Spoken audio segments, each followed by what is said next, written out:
Good morning বন্ধুরা, আমি চলে এসেছি তোমাদের পছন্দের ধারাবাহিক অনুরাগের ছোঁয়ার আজকের পর্বের রিভিউ নিয়ে।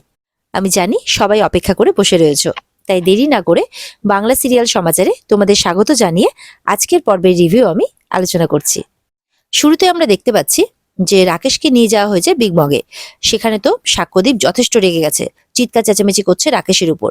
তখন দীপা বলছে, আপনি এরকম করবেন না ওর সাথে, আপনি ওর কথাটা শুনুন। তখন সাক্ষ্যদীপ বলছে যে আপনি এই ব্যাপারে কিছু বলবেন না। তখন একটু রেগে যাচ্ছে, জয়ও রেগে যাচ্ছে আর কি, যে যে অপরাধ করেছে দীপা তাকেই ক্ষমা করার কথা বলছে। তখন সাক্ষ্যদীপ তো ধমকাচ্ছে রাকেশকে যে তুমি সত্যিটা বলবে না বলবে না। তখন রাকেশ বলছে, আসলে আমার একটা ছোট্ট মেয়ে আছে, তার হার্ট সার্জারি করতে হবে, আর তার জন্য 15 লক্ষ টাকা লাগবে। আমার কাছে তো এত টাকা নেই, আর আপনার কাছে যে চাইবো সেই পরিস্থিতিও ছিল না। আপনি তো নিজেই লোনে ডুবে রয়েছেন, সেই জন্যে শুধুমাত্র সেই কটা টাকার জন্যে আমি এই কাজটা করতে বাধ্য হয়েছি। তখন দীপা বলছে, তোমার মেয়ের হার্ট সার্জারি হবে, দেশের সব থেকে নামি আর বড় ডাক্তারের কাছেই হবে। তখন এটা শুনে তো রাকেশ খুশি হয়ে যায়, বলে তাই? বলে হ্যাঁ, ওনার নাম হচ্ছে ডক্টর সূর্য সেনগুপ্ত। আর অবশ্যই ডক্টর সূর্য সেনগুপ্ত তো সব থেকে বড় হার্ট সার্জেন্ট আর কি, একজন স্পেশালিস্ট। কিন্তু দীপা বলছে, তার আগে তোমাকে শুধুমাত্র নিজের দোষ স্বীকার করলে হবে না, সেই অপরাধীর নামটাও বলতে হবে, যে কে এই কাজটা তোমাকে করতে বাধ্য করেছে। তখন রাকেশ বলছে, একজন মহিলার কথা শুনে তো সবাই অবাক হয়ে যায়। এদিকে অলিকে একা দাঁড়িয়ে থাকতে দেখে ছেলেটি তো অটো থেকে নামে, বলছে যে অলি, তোমার কি কোনো হেল্প লাগবে? আমি তোমাকে পৌঁছে দিচ্ছি। তখন অলি বলছে, না, আমি ক্যাব নিয়ে নেব। বলে, তুমি তো এখান থেকে কোনো ক্যাব বা কোনো কিছু পাবেও না, তোমার কোনো ভয় নেই, তুমি আমার সাথে যেতে পারো। এবার তো ছেলেটির অনেক রিকোয়েস্টে অলি তার সঙ্গে যেতে রাজি হয়ে যায়, অটোতে উঠে পড়ে। অটো চালক তো বলছে, দাঁড়ান দাঁড়ান, আমি কিন্তু উল্টো যেতে পারবো না। তখন ছেলেটি বলছে, আপনি পুরো পয়সা নিয়ে নেবেন। তারপর দুজন মিলে যেতে থাকে।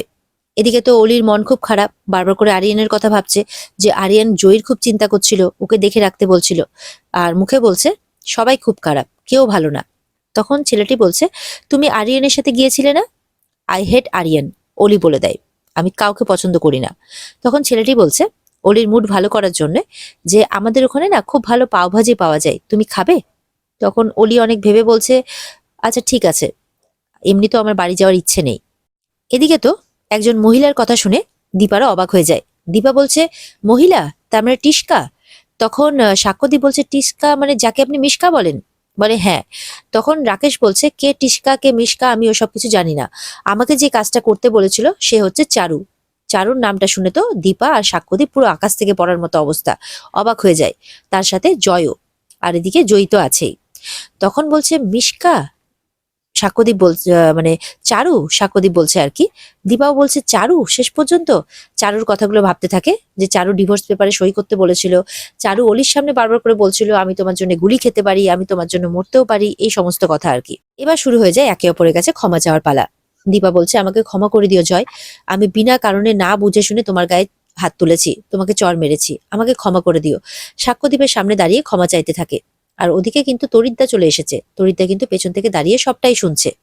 এদিকে সাক্ষ্যদীপ ক্ষমা চাইছে, যে আমি আপনাকে এত বড় ভুল বুঝলাম, আপনাকে এতগুলো কথা শোনালাম, আমাকে ক্ষমা করে দিন। আমি আপনার সামনে যে দাঁড়িয়ে থাকবো সেই মুখটাও নেই, মাথা তুলে চোখ তুলে যে কথা বলবো সেই উম, সেইটুকুটা ব্যাপারও নেই আমার মধ্যে। আমি প্রচন্ড লজ্জিত, আপনার সামনে দাঁড়ানোর মতো কোনো ক্ষমতাই আমার নেই, আমাকে পারলে ক্ষমা করে দিয়েন। কিন্তু ওই চারুকে আমি ছাড়বো না, কিছুতেই ছাড়বো না। দীপা তখন বলছে, আপনারা সবাই শান্ত হন, কারণ জয়ও বলছে আমিও চারুকে ছাড়বো না। দীপা তো বলছে জয়কে আর সাক্ষ্যদীপকে, কেউ কিচ্ছু করবে না, চারুকে যা বলার আমি বলবো। তখন তো দীপার কথাতে সবাই একটু বিরক্ত হচ্ছে, যে কেন দীপা বারবার করে সবাইকে ছেড়ে দেওয়ার কথা বলছে। এদিকে জয়ীকে বলছে দীপা, আর কোনো চিন্তা নেই, এবার তোমার চোখের অপারেশন হবে। রাকেশও তখন জয়ীর কাছে ক্ষমা চায়। জয়ী বলছে, রাকেশ আঙ্কেল চিন্তা করো না, আই প্রমিস সবকিছু ঠিক হয়ে যাবে। ওদিকে দীপা তরিদ্দাকে দেখে ফেলে, দেখেই তরিদ্দাকে বলছে যে তরিদ্দা প্লিজ তুমি এইসব ব্যাপার কিচ্ছু বলবে না। তরিদ্দা হাত দেখিয়ে ওখান থেকে বেরিয়ে যায়, আর মনে মনে এটা বলে, এবার ডাক্তারবাবু সবকিছু জানুক, জানুক যে উনি কাকে বিয়ে করতে চলেছেন, অনেক হয়েছে, অনেক সহ্য করেছি, এই বলে তরিদ্দা বেরিয়ে পড়ে। এদিকে তো দীপা চলে যায় আর কি চারুর বাড়িতে। আর সাক্ষ্যদীপ তখন বলছে তার মেয়েকে জয়ীকে, যে আমার সাথে তোর এতদিনের সম্পর্ক, কিন্তু আমি মানে হয়তো তোকে এতটা বুঝতে পারলাম না বা তুই আমাকে বুঝতে পেরেছিস কিনা, কিন্তু তোর মার সাথে তো তোর কটা দিনের সম্পর্ক, তাতেই তুই ওনাকে এতটা বুঝিস, এতটা চিনিস। তখন জয়ও তাই দেখছে ব্যাপারটা আর কি, অবাক হয়ে জয়ীকে। জয়ী মনে মনে বলছে এখনই সব ব্যাপার জানানো যাবে না, না জানি মিশকা আন্টি তখন কি করে বসবে। তখন কিন্তু সঙ্গে সঙ্গে মিশকা ফোন করেছে জয়ীকে, আর ফোন করে তার হাতে যে আর 6 দিন সময় আছে সেইটা তাকে মনে করিয়ে দেয়। ওদিকে অলির জন্য তো পাও ভাজি কিনে এনেছে সেই ছেলেটি, আর সেটাকে অলি বলছে অ্যাকচুয়ালি বাইরের খাবার তো আমি খাইনি, বাবা অ্যালাউ করে না আর কি। তখন ছেলেটি মনে মনে বলছে আমার বাবার তো এইটুকুটাও ক্ষমতা নেই আমাকে কিনে খাওয়ানোর। যাই হোক, তখন অলি বলছে কিছু বললে, বলে না না আমার বাবাও অ্যালাউ করেন না। তখন অলি বলছে যে মানে অলি খায় আর কি খাবারটা, তখন বলছে যে ভালো, খুব সুন্দর খেতে। অলির খাওয়া হয়ে যায়। এরপরে ছেলেটা বলে যে মেরিন ড্রাইভের ওদিকে যাবে, ওদিকেও কিন্তু মন ভালো হওয়ার মতো অনেক জায়গা আছে। অলি বলে হ্যাঁ, অনেকদিন পর আমার মনটা ভালো হয়ে গেল। ঠিক সেই সময় মিশকা ফোন করেছে অলিকে, ফোন করে বলছে তোমার মাকে এক্ষুনি তোমাদের বাড়িতে ঢুকতে দেখলাম। আর এটা শুনে তো অলির মেজাজটা খারাপ হয়ে যায়। তখন ছেলেটি যখন বলে তুমি যাবে না, তখন বলে আমি কোথাও যাব না। ছেলেটির উপরে চিৎকার করে বলে যে আমাকে এক্ষুনি বাড়ি ফিরতে হবে, এক্ষুনি আমাকে বাড়ি পৌঁছে দেওয়ার ব্যবস্থা করো।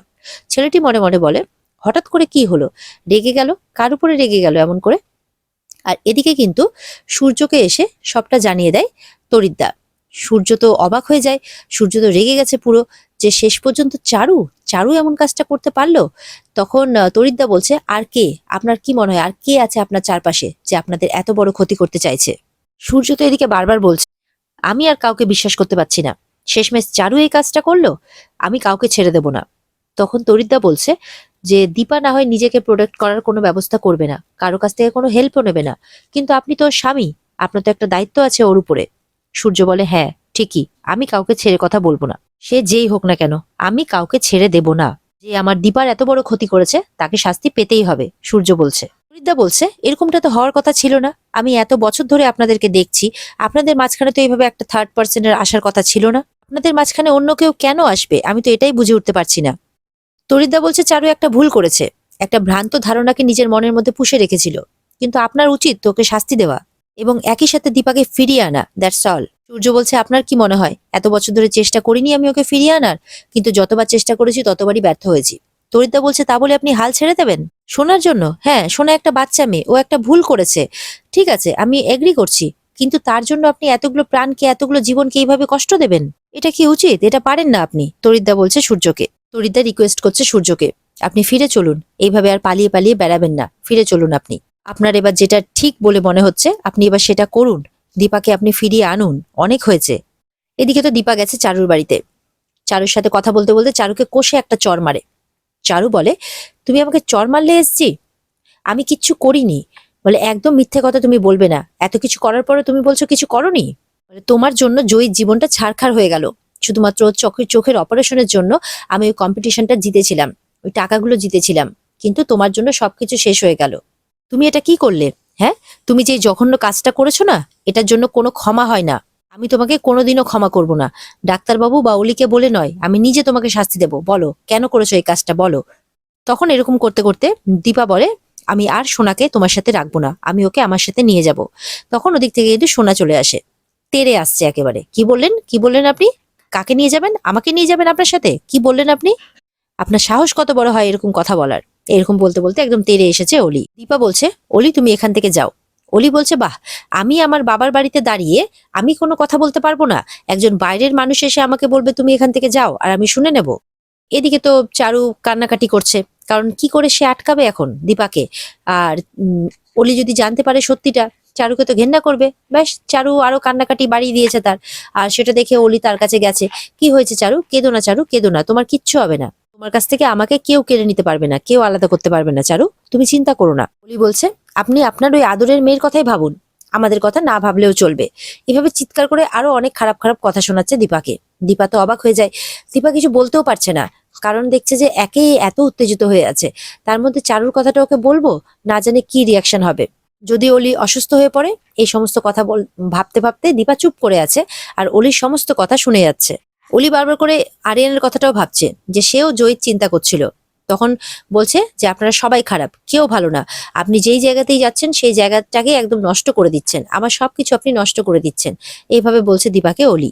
তারপর দীপাকে সেখান থেকে চলেও যেতে বলে। দীপা অলিকে বোঝানোর চেষ্টা করছে, কিন্তু অলি কোনো কথা শোনে না। শেষ পর্যন্ত দীপা ওখান থেকে চলে যায়।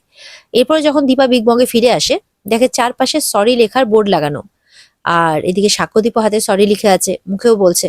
দীপা বলছে আপনারা আমাকে সরি বলছেন, চারপাশে সরি লিখে রেখেছেন, হাতে সরি দেখাচ্ছেন, মুখে সরি বলছেন, আমি এত সরি নিয়ে করবোটা কি? আমি তো আজকে খুব ক্লান্ত, খুব ক্লান্ত আমি, চিৎকার করে বলছে দীপা। আপনাকে আমি এতবার করে বলেছিলাম যে স্যার আমি এমন কাজটা করিনি, করতেও পারি না, করার কথা ভাবতেও পারি না। আপনি বিশ্বাস করেছিলেন আমার কথা? করেননি। আপনি বারবার করে আমাকে দোষারোপ করে গেছেন, আর আজকে একটা সরি দিয়ে সেই সবকিছু মিটে গেল। আপনি আজকে সরি চাইতে আসছেন, তাতেই সবকিছু মিটমাট হয়ে যায়। আমাকে অবিশ্বাস করার মতো তো কোনো কারণ ছিল না, কিন্তু তারপরেও আপনি আমাকে অবিশ্বাস করেছেন। সাক্ষ্যদীপের মাও বলছে একদম ঠিক বলেছো দীপা, এই সমস্ত ছেলেরাই একরকম, এটা ছেলেদের দোষই। জয়ী তখন মামা করতে করতে তার মার কাছে আসে।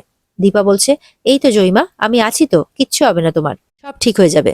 এরপরে সাক্ষ্যদীপ সরি লেখা বোর্ডগুলো সব খুলে ফেলছে। তখন দীপা বলছে শুনুন স্যার। সাক্ষ্যদীপ বলছে হ্যাঁ হ্যাঁ বলুন।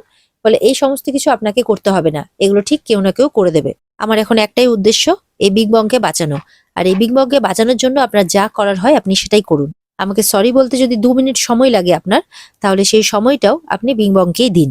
এমনটাই বলে দীপা। আর এখানে আজকের পর্ব শেষ হয়ে যায়। তো বন্ধুরা, এই ছিল আজকের পর্বের রিভিউ। যদি ভালো লেগে থাকে তাহলে অবশ্যই কিন্তু পর্বকে লাইক, কমেন্ট আর সাবস্ক্রাইব করতে তোমরা ভুলবে না। আশা করি তোমাদের আজকের পর্বটাও একটু হলেও ভালো লেগেছে। অপেক্ষায় থেকো তাহলে আগামী পর্বের জন্য, কারণ এখন প্রত্যেকটা পর্বই আশা করি তোমাদের ভালো লাগবে।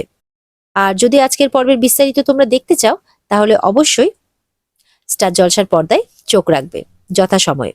তাহলে সবাই ভালো থেকো। আজকের মতো টাটা।